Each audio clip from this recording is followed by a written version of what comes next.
So this is Gigabyte graphic card, AORUS GeForce RTX 4070 Ti 12 GB Extreme Waterforce.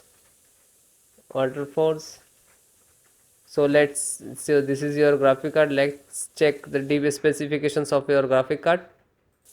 So you can see graphic card processing socket number GeForce RTX 4070 Ti, and this is core clock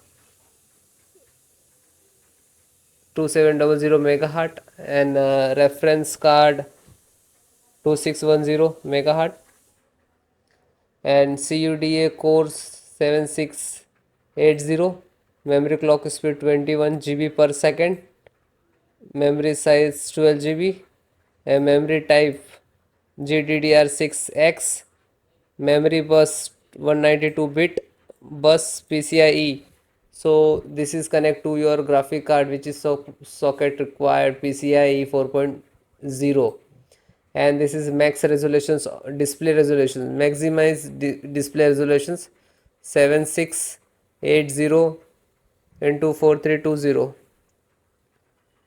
and this is required power supply 750 watts and 16 pin converter of power.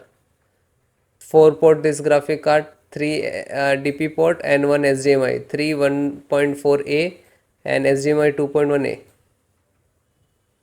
And you can see the fan, 2 fan 120 mm.